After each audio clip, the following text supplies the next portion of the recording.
Hey, welcome back to another edition of the Empire Builders podcast. Dave Young here alongside Stephen Semple, and we're talking about empires being built and people building fortunes and all these, I assume, serious business topics until Stephen whispers in my ear just before we start that we're going to talk about Cabbage Patch Kids. That's right. Like, I feel like this happened before my siblings and little sisters, like between the time when I had sisters that would have had Cabbage Patch Kids or children that would have had Cabbage Patch Kids, because I think the whole thing was done by the time I had kids. So you missed it. Like, it happened in that liminal space between being a brother with sisters that had Cabbage Patch Kids or being a dad. Like, it was a big, big thing, and then it wasn't. So you just missed it, is what you're telling me.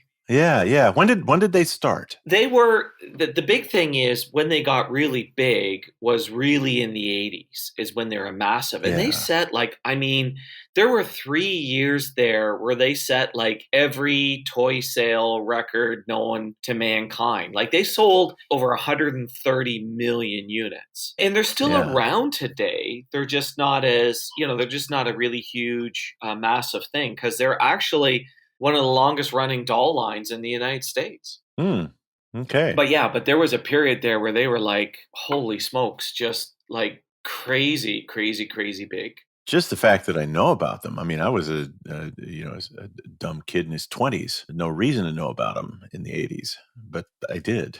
Right. They were a cultural phenomenon. They were, I remember seeing on television, you would see shots of lineups at toy stores and people going nuts trying to buy these things. It was was really, really, really crazy. And cultural references. I mean, Tonight Show and all kinds of things, right? They were everywhere. Oh, yeah, they really were. And they were created by a lady by the name of Martha Nelson Thomas. So she was an art student. She went to the Louisville School of Art. She graduated there in 71. And she wanted to create dolls that would touch people. They were handmade and they were each different. She was an artist. And in art school, one of the things she did is this whole idea of what's called soft sculpture, which is about using sewing techniques and things along that lines to create shapes and soft items and pillows and things along that lines. And if we think back to the 60s and 70s, dolls were all mass produced from plastic. And in the 70s, we started getting this folk art movement rising and this return to more organic forms.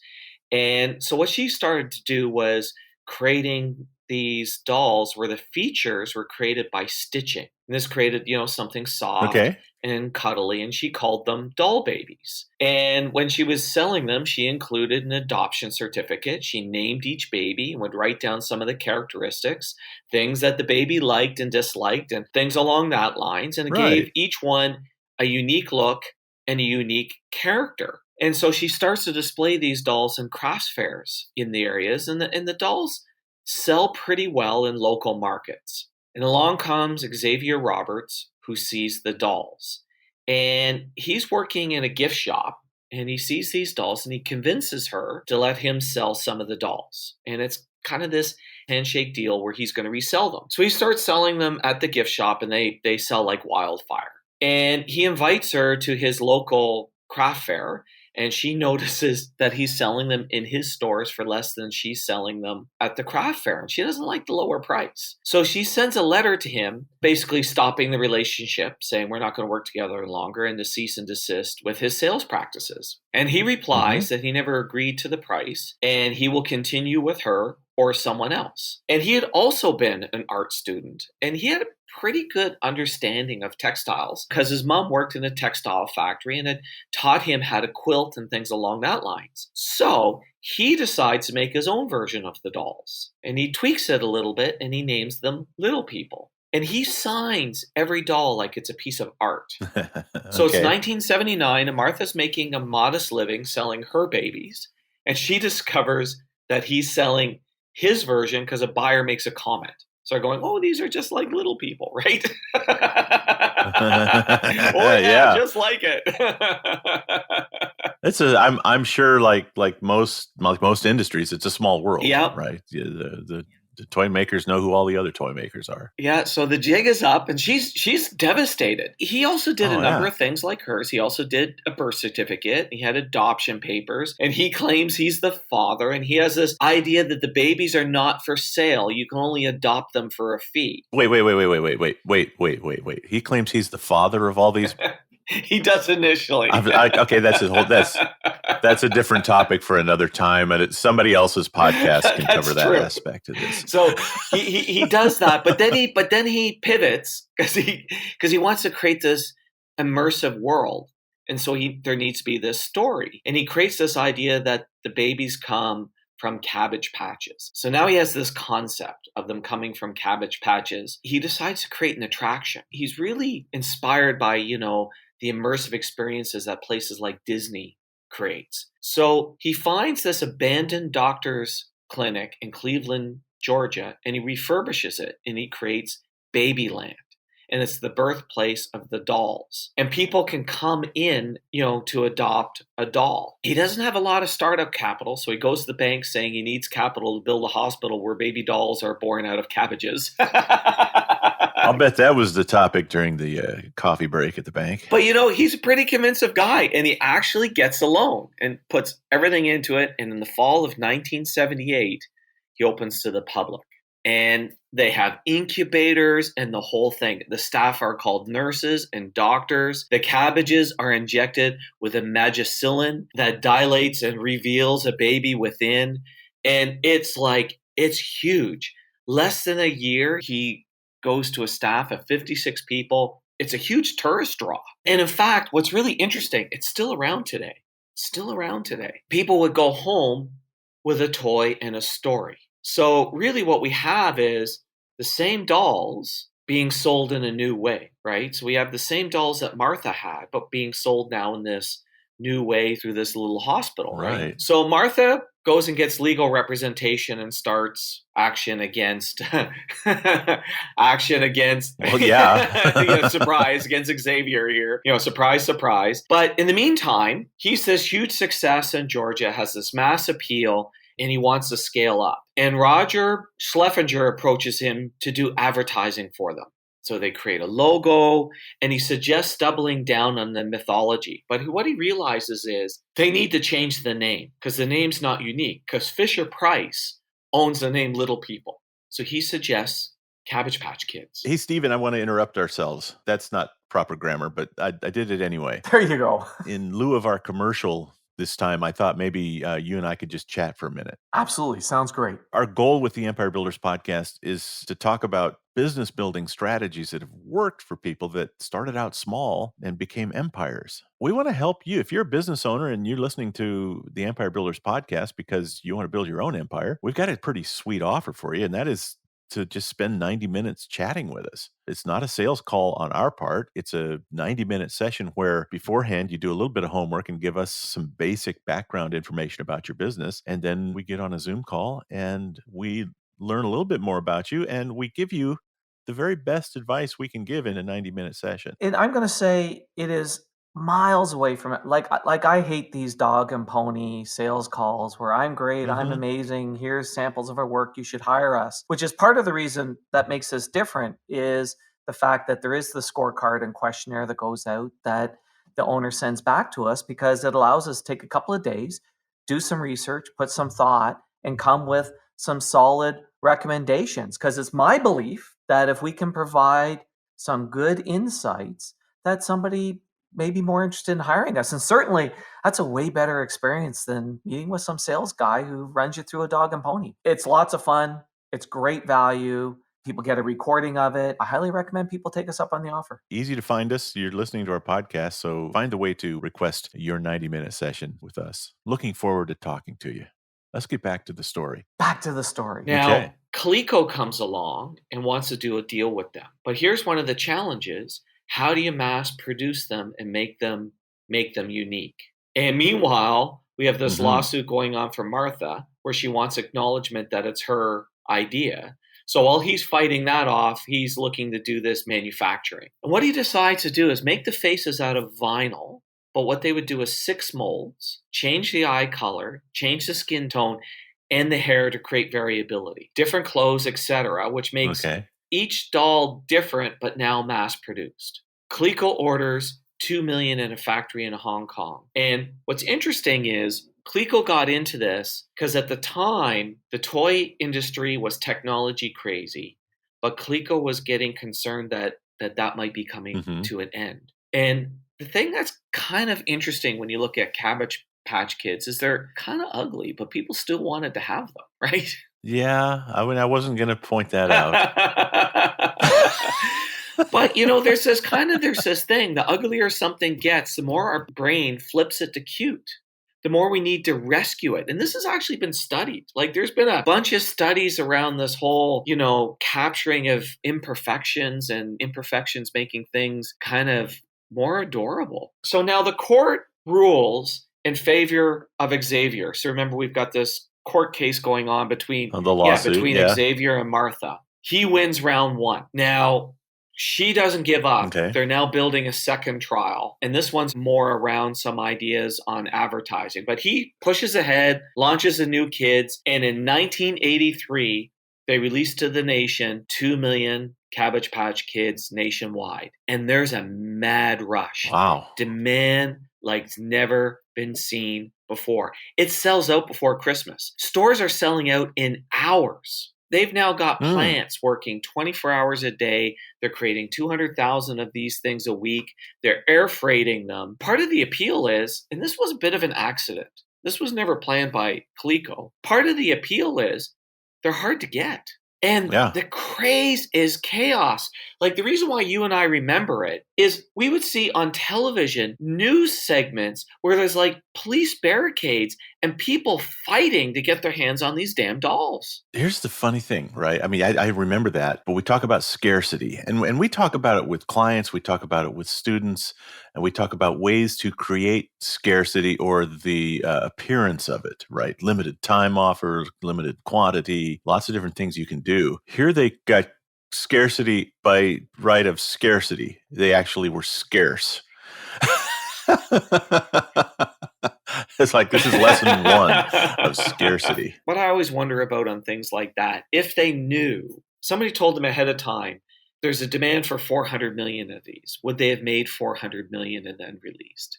Companies are so afraid of scarcity, but yet scarcity is really, really valuable. And we see this a lot in certain clothing brands. There's a number of clothing brands out there that have done great jobs of creating really and truly limited edition things, limited edition releases that, sell out like wildfire and end up becoming, collectible and hugely valuable and all this other stuff simply because of the scarcity that is around it. Sure. And it's real. And I think in their case that you probably wouldn't do it. I think we have a tendency to create some kind of offer that feels scarce before we create actual scarcity, right? It's sort of like saying, hey, it's a limited edition. Well, what's it limited to? Well, it's limited to however many we can sell. Exactly. Right? Yeah. We'll stop making it when they stop selling. It kind of reminds me of the old, I think it's a Yogi Berra line, but this place was really popular till everybody started coming here, right? So like Cabbage Patch Kids were really popular till everybody had one. That's true. There's a certain truth to that, right? They're immensely popular when you can't get your hands on one. Yeah. Well, and and the whole limited edition thing is kind of interesting too. Like I remember one time, because of course every university student had a drinking game around the Antique Roadshow somehow, the beer. But I remember watching it one time and somebody talking about, so this person brought in this item and he said, well, it would be really valuable if it wasn't the collector's edition. And I was like, what? And he said, yeah, because the problem is everyone holds on to the collector's edition and throws the other ones out. So the ones that are really valuable are the ones that are not the collector's edition. Yeah. Because there's fewer of them around. But coming back to the Cabbage Patch Kids, Xavier's now worth hundreds of millions of dollars. Popularity between 1984 and 85, is just off the charts in terms of there's several $billion worth of Cabbage Patch Kids stuff sold, especially when you take into account all the licensing. There was 2,000 licensing deals done in 1985, right? In terms of being able to put Cabbage Patch logos on other things. But Martha gets a breakthrough because they go to court over this whole idea of reverse confusion. And the idea of reverse confusion is somebody thinking that the Cabbage Patch doll was the original rather than hers being the original. And so she ends up settling out of court for an undisclosed amount of money. And Xavier had to also admit the inspiration came from Martha. And when you read about Martha, at the end of the day, she didn't become wealthy off of it. But you know what? She was an artist. She put her kids through college. She had a house, so she managed to get a decent financial settlement out of all of this. I was going to say, I hope she was at least happy the rest of her life. I don't know. She might still be around, but. Yeah, and I saw an interview with a friend of hers when I was researching this, and she really talked about how she was quite content and financially comfortable for the rest of her life. So Martha seemed to do well. But here, coming back to scarcity, here's where things started to go wrong for Cabbage Patch Kids. Coleco, because now the technology craze did start to come to an end, and Coleco was heavy into that space. Coleco started to have financial problems. So what they needed to do was make more Cabbage Patch Kids to overcome their financial problem. And Cabbage Patch Kids sales were starting to just slow a little tiny bit, and they flooded the market. There goes scarcity. Yep, there goes scarcity. Went the other way. And all of a sudden, Cabbage Patch Kids just suddenly went from being this really hot item to being completely unpopular. And Coleco goes bankrupt, and the license was sold to Hasbro. But the funny thing is, Babyland in Cleveland, Georgia is still around. But there's a couple of things that I thought was really neat when I was reading about this that I didn't know about. And that is, in the early days of the Cabbage Patch Kids was this really super immersive experience that he created. Like literally, when you went in, there were people dressed as nurses who would swaddle up the baby and bring the baby out for you to take a look at. And the adoption certificates and the names, and they even had this whole thing where they had created where they would do this in little phony injection thing, and the cabbage would open up and there'd be this baby there. Like, it sounds so insane. I mean, it sounds really creepy. It does sound really creepy. But what we know is when you really create these big experiences, like when you go heavy at it, that's actually when these things work. Yeah, it's an amazing story. And it created this massive phenomena. And then the scarcity just blew it into a whole new realm. And then it was the elimination of the scarcity and the market saturation that blew the whole thing up, like in the wrong way. Here's my hunch. The clinic in Cleveland, Georgia helped them create the stories, right? It helped them create the mythology of it. There can't be more than a small percentage of customers that ever went there. Correct. I just looked on Google Maps. It's the middle of nowhere. It is in the middle of nowhere. It's this tiny little town. It's an hour and a half from downtown Atlanta. We're in Atlanta next week. We're not going there. I was thinking we should get our photo. I'm interested in it almost like for the same reason I'd be interested in a haunted house. Yeah, there you are. Right? There you are. Man, I think the lesson of scarcity and the lesson of having a story that goes like almost an individual story with the mass-produced item, that's hard to do. And you've got to hand it to them for that. Because each had a name. They had the likes and dislikes, which was the thing Martha came up with that he built upon. Mm-hmm. Like he built upon that and then took the story deeper. They did a couple of things that no one had done before. They were ugly dolls. They were individual. Everybody else in the doll industry was mass-produced, identical, beautiful. And they were doing this individual, unattractive, weird story behind it. That's what captured people's imagination. The right scarcity at the right time. Yeah, hats off to Martha. Hats off to Xavier. It's too bad they weren't able to find a way to do it together. That's the only part that's sad in the whole story. And on my part, bullet dodged not having them in my house. I hear you, man. I hear you.